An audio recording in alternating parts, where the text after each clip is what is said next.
என்னை வாழ வைத்துக் கொண்டிருக்கும் யூடியூப் சேனல் நேயர்களுக்கு நன்றியும் வணக்கமும். பேப்பர் வெயிட் சேனல் நேயர்களே, இப்போது நாம் பார்க்க போவது தூவல் படத்தின் திரை விமர்சனம். சைபர் பிக்சர்ஸ் தயாரித்திருக்கும் படம் தூவல். இந்த படத்தில் ராஜ்குமார், சாந்தா, சிவம், மாஸ்டர் நிவாஸ், இளையா, ராஜவேல், கிருஷ்ணா மற்றும் பலர் நடித்திருக்கிறார்கள். SA தரவேஸ் ஒளிப்பதிவு செய்திருக்கிறார். ராம் கோபி எடிட்டிங் செய்திருக்கிறார். கலை நிர்வாகத்தை ஜெயக்குமார் கவனித்திருக்கிறார். மோகன்ராஜா பாடல்கள் எழுதியிருக்கிறார். சதீஷ் இசையமைத்திருக்கிறார். கதை, திரைக்கதை, வசனம் எழுதி இயக்கியிருக்கிறார் ராஜவேல் கிருஷ்ணா. தூவல் எல்லாருக்கும் தூறல்னா தெரியும், மலை தூறல். அது என்ன தூவல் என்று பலர் கேட்கிறார்கள். தூவல் என்பது அந்த கிராமத்தின் பெயர்.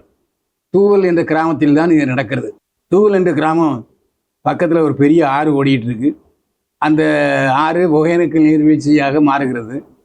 அந்த ஆற்றுக்கு இடைப்பட்ட பகுதிகளில் ஒரு கல்லை பதிச்சு இந்த கிராமத்து மக்கள் இந்த மீன் பிடிச்சிக்கலாம், இந்த கிராமத்து மக்கள் இந்த மீன் பிடிச்சிக்கலாம்னு சொல்லி அந்தந்த கிராமத்து மக்களுக்கு மீன் பிடிக்கிற உரிமையை கொடுத்துருக்கிறார்கள். காலங்காலமாக இந்த தீர்வு நடந்து கொண்டிருக்கிறது. அந்தந்த கிராமத்து மக்கள் இப்போ மீன் பிடிச்சு கொண்டிருக்கிறார்கள். இதில் அந்த ஊரில் ஒரு பட்டாசு வைக்கிறார். பட்டாசு என்றால் வெடி. சிவாஜி வெடியை அங்கேயே தயாரிச்சுக்கிட்டு இருக்காரு, கிராமத்து வெடி. அது பட்டாசுகள் அப்போ அந்த ஊரில் வெடி விற்கிறவர் அந்த வெடி அந்த ஆற்றுல விழுந்துச்சுன்னா அந்த மீன்கள் சேர்த்து உடனே எல்லாருக்கும் வேட்டையாக இருக்கும். அதை பிடிச்சி மகிழ்வாங்க. ஆனால் அந்த ஊரில் வெடி விற்கிறவருக்கு ஒரு ஆசை வரும். ஏன்னா போய் சொல்லுவான், இந்த மாதிரி மீன் பிடிச்சி சம்பாதிச்சா நிறைய காசு வரும், மீன்பிடி தொழிலில் நம்ம லட்சாதிபதி ஆயிரலாம் சொல்லுவான். அப்போது இவர் என்ன பண்ணுவார், முன்னக்கூட்டியே போய் அந்த வெடியை போட்டு எல்லாத்தையும் நாமளே பரிசலை வச்சு நிறுத்தி எல்லா இதையும் நாமளே பிரிச்சுக்கலாம் அப்படின்னு ஒரு திட்டம் போடுவார். இந்த திட்டத்துக்கு அந்த ஊரில் உள்ள வன அதிகாரி, ஃபாரஸ்ட் ஆஃபீஸர் பயங்கரமான லஞ்ச பெருவழி. அதாவது விரை வெட்டி போனாலும் லஞ்சம், மீன் பிடிச்சிட்டு போனாலும் லஞ்சம். இந்த மாதிரி லஞ்சத்துக்கு உதாரணமாக திகழ்கிறார் அந்த ஃபாரஸ்ட் ஆஃபீஸர். இந்த ஃபாரஸ்ட் ஆஃபீஸர் நினைக்கிறாருன்னா, இவங்க சம்பாதிக்கிறதுலேருந்து நாம் கமிஷன் அடிக்கணும் அப்படின்னு அவர் திட்டம் போட்டுக்கிட்டு இருக்காரு. ஆனால் அந்த வெடி தயாரிக்கிறவர் நம்ம சம்பாதிக்கணும்னு நினைக்கிறாரு. இதுக்கிடையில் திடீர்னு பார்த்தா அங்கே எல்லா தடுப்பு சுவர்களும் பிடுங்கிட்டு போயிடுச்சு. ஆற்று வெள்ளம் கரை புரண்டு ஓடுது. அப்போது அந்த காவல் அதிகாரியும் சம்பாதிக்க முடியவில்லை, மீனவர்களும் சம்பாதிக்க முடியலை, அந்த நம்பி இருக்கிற மக்களும் சம்பாதிக்க முடியல. இப்படி ஒரு இக்கட்டான சூழ்நிலை வருகிறது. இதற்கப்புறம் என்ன, நல்ல ஒரு பாடத்தை கிளைமேக்ஸில் கொடுத்து அதுவும் குழந்தைகள் மூலமாக சொல்ல வச்சு மனதை நெருட வைக்கிறார் இந்த படத்தினுடைய இயக்குனர் ராஜவேல் கிருஷ்ணா. இந்த படம் பல வெளிநாட்டு விருதுகளை வென்றிருக்கிறது என்று சொல்கிறார்கள். உண்மையில் இந்த மாதிரி பாடம் சொல்கிற படம் எடுப்பவருக்கு கொடுத்து வைத்திருக்க வேண்டும். அது மட்டும் இல்லை, ஒவ்வொரு காட்சியும் அந்த கிராமத்திலிருந்து இயல்பாக படம் பிடித்து காமிச்சிருக்கிறார் ராஜவேல் கிருஷ்ணா. படம் பார்க்கும்போது ஒரு சீன் கூட லேகாக இல்லை, வித்தியாசம்.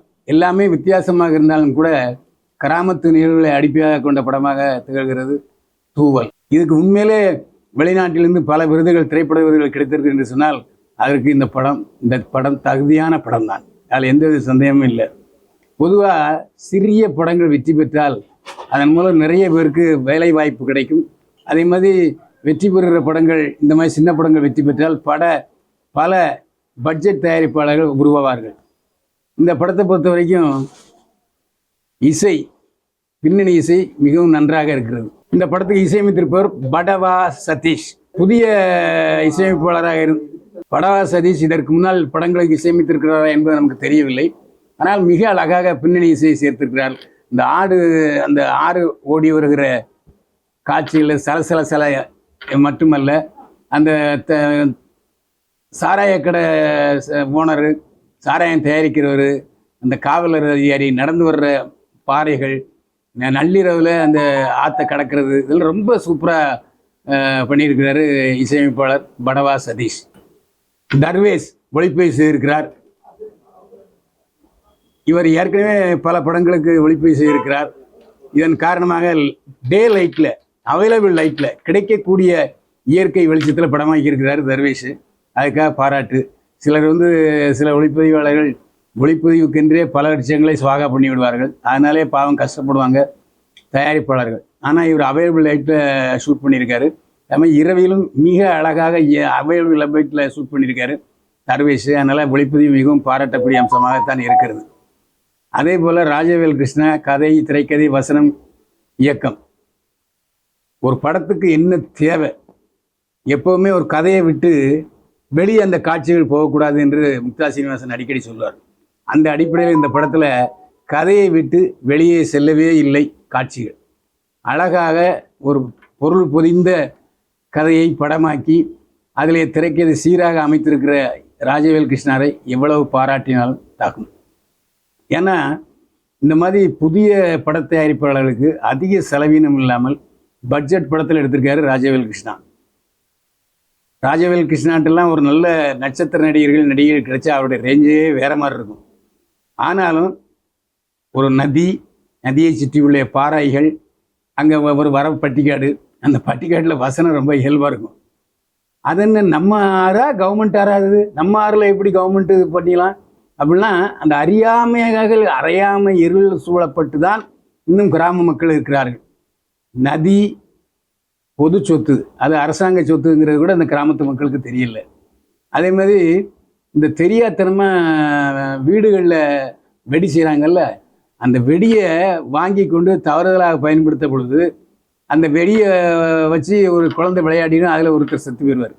அந்த பஞ்சாயத்து மிக அருமையாக இருக்கும். அதாவது இனிமேல் யாரும் வெடி வெடிக்கக்கூடாது என்றெல்லாம் அங்கே பஞ்சாயத்தில் தீர்ப்பு வரும். பஞ்சாயத்தில் இப்போ உள்ளவங்க எல்லோருமே அந்த கிராமத்தை சேர்ந்தவர்கள். ஆனாலும் நடிப்பே தெரியாமலும் கேமராவை இதுக்கு முன்னால் பார்க்கக்கூட இல்லாமல் இருக்கிற ஜனங்க இப்போ கேமரா ஃபியர் இல்லாமல் மிக அருமையாக வேலை வாங்கியிருக்கிறார் ராஜவேல் கிருஷ்ணா. இந்த படத்தினுடைய வில்லன், கதாநாயகன் எல்லோருமே மிகவும் யதார்த்தமாக இயல்பான நடிப்பை வெளிப்படுத்தி இருப்பதன் காரணமாக நமக்கு போர் அடிக்கவில்லை. மிகவும் அருமையாக போர் அடிக்காமல் மிகச்சீராக திரைக்கதை செல்கிறது. இந்த மாதிரி படங்களை நீங்கள் கண்டிப்பாக பார்க்கணும். அதாவது நாம் நட்சத்திர நடிகர்கள் நடித்த படங்களை மட்டும்தான் பார்ப்பது, புதுமுக நடிகர்கள் நடித்த படங்களை பார்ப்பதில்லை என்ற கோணத்தில் பார்க்காதீங்க. உள்ளே போன பிறகு அந்த கதை எப்படி, திரைக்கதை எப்படி பாடம் சொல்லும் கதையாக இது இருக்கிறது. அதான் முக்கியமான விஷயம். எல்லா நடிகர்களுமே பொறுப்பை உணர்ந்து நடித்திருக்கிறார்கள். வில்லனாலும் சரி அலட்டல் இல்லாத நடிப்பு, கதாநாயகனானாலும் சரி அலட்டல் இல்லாத நடிப்பு. இதில் யார் கதாநாயகன் யார் வில்லன் என்பதெல்லாம் இல்லாமல் எல்லா நடிகர்களும் போட்டி போட்டு நடித்திருக்கிறார்கள். அதுதான் படத்தினுடைய சிறப்பு. அதுதான் இயக்குனர் ராஜவேல் கிருஷ்ணாவுடைய தனி பாராட்டுதற்குரிய அம்சம். அவர் சொன்னார், சார் குறைகளை நீங்கள் தாராளமாக குறிப்பிடலாம், ஆனால் கண்டிப்பாக விமர்சனம் எழுதுங்கன்னு சொன்னார். இந்த படத்தில் நானும் தேடி தேடி அரிப்பு வச்சு சல்லடை வச்சு சரித்து பார்த்தேன், ஏதாவது குறையை கண்டுபிடிக்க முடியுமான்னு. எந்த இடத்திலும் லாஜிக் மீறல்கள் இல்லை. மிக இயல்பான படம். தயவு செய்து நேர்களே உங்களுக்கு ஒரு வேண்டுகோள், தூவல் படத்தை தியேட்டரில் போய் பாருங்கள். நிச்சயமாக நான் சொல்லுகிற கருத்து உங்களுக்கு பிடிக்கும். நல்ல படம், தரமான படம். படத்தை பார்க்கும்போது நீங்கள் இந்த ஆற்றிலே வளர்கிற மீன்களுக்காக தேவையான வசதிகள் இதையெல்லாம் தெளிவாக சொல்லியிருக்கார் ராஜவேல் கிருஷ்ணா. மீண்டும் சந்திப்போம். வாழ்க வளமுடன்.